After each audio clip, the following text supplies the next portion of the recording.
నిన్న రాజగోపాల్ రెడ్డి గారు ఒక మెసేజ్ ఏదో ఫేస్బుక్లో ఏదో మెసేజ్ పెట్టినట్టున్నారు, ట్వీట్ చేసినట్టున్నారు. ఒక్కసారి ఆ ట్వీట్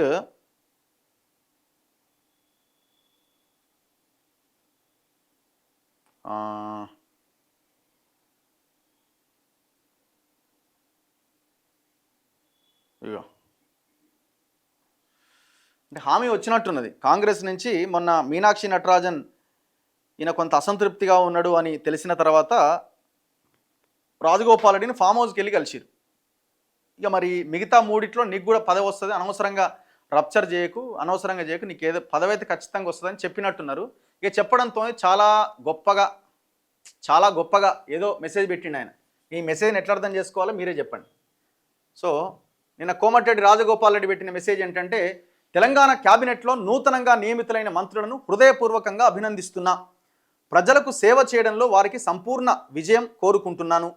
నాకు రాజకీయాలంటే పదవులు కానీ అధికారాలు కానీ కాదు. ప్రజల పట్ల నా నిబద్ధత, తెలంగాణ పునర్నిర్మాణం పట్ల నా కలలే నాకు ప్రేరణగా నిలిచాయి. అదే కారణంగా నేనే తిరిగి కాంగ్రెస్ పార్టీకి వచ్చాను. ఈరోజు నేను మంత్రిగా లేకపోయినా పార్టీని బలపరిచే ప్రయత్నాల్లో ప్రజల మద్దతుతో ముందుకు సాగుతాను.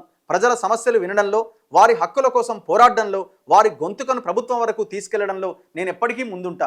నా రాజకీయ ప్రయాణం ఇక్కడితో ఆగదు. కొన్నిసార్లు పదవి లేకుండానే ప్రజల మధ్య పనిచేసే అవకాశం ఎంతో శక్తివంతంగా మారుతుంది. అదే మార్గాన్ని నేను ఎంచుకున్నాను. Very good. ఆయన నాకు పదవి ఏం అవసరం లేదు, నేను ఖాళీగానే ఉంటా, ప్రజల కోసం పనిచేస్తా ఉంటున్నాడు. దయచేసి కాంగ్రెస్ అధిష్టానం ఈ మెసేజ్ చూడాలి. ఆయనకి ఇప్పుడు ఆయన వేరే వాళ్ళకి పదవి ఇచ్చేలాగా మీరు ప్రయత్నం చేయండి. అప్పుడు మీరు లీడర్గా ఉంటారు. ఎందుకంటే మీకు ఆల్రెడీ మీ బ్రదర్కి మంత్రి పదవి ఉంది, ఉత్తమ్ కుమార్ రెడ్డికి మంత్రి పదవి ఉంది. ఒకే జిల్లాలో 2 ఉన్నాయి, ఒకే సామాజిక వర్గం నుంచి 2 ఉన్నాయి, ఒకే కుటుంబంలో మీకు ఇస్తే 2 అవుతాయి. కాబట్టి అది ఇవ్వడం అన్నది కరెక్ట్ కాదు. మరి వివేక్ ఇచ్చిరు కదంటే వివేక్ ఇచ్చింది కూడా తప్పే. ఇవ్వకూడదు అట్లా. సో అందుకే మీరు వివేక్ ఇచ్చిందాన్ని ఖండించండి. ఆయనకి ఎట్లు ఇస్తారు, ఇవ్వకూడదని మీరు డిమాండ్ చేయండి.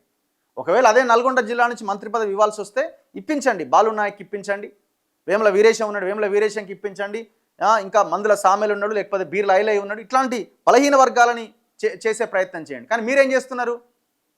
వీళ్ళు మాదిగ ఎమ్మెల్యేలు పోయి మంత్రి పదవి అడుగుతారా?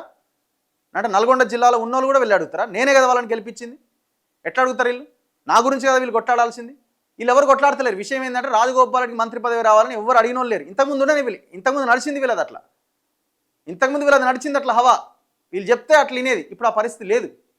ఆడ వీరేశం అసలే ఇంటలేడు, సామెలు అసలే ఇంటలేడు, ఎవరు ఇంటలేరు. కొంత అంతో ఇంతో బీర్లాయిలా ఇటువాడు తిరుగుతూ ఉంటాడు.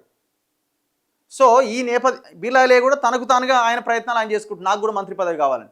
అందరు తెలివికొచ్చారు కదా. ఇది అలాగే మింగుడు పడతలేదు. ఇది ఎందుకు పెట్టిండంటే, మీనాక్షి నటరాజన్, పిసిసి మహేష్ గౌడ్ కలిసి మీరు ఉండండి, ఇంకా 3 ఖాళీగా ఉన్నాయి కదా, 3లో ఖచ్చితంగా మీకు వస్తుందని ఏదో హామీ ఇచ్చినట్టున్నారు. ఆగిండు గంతే.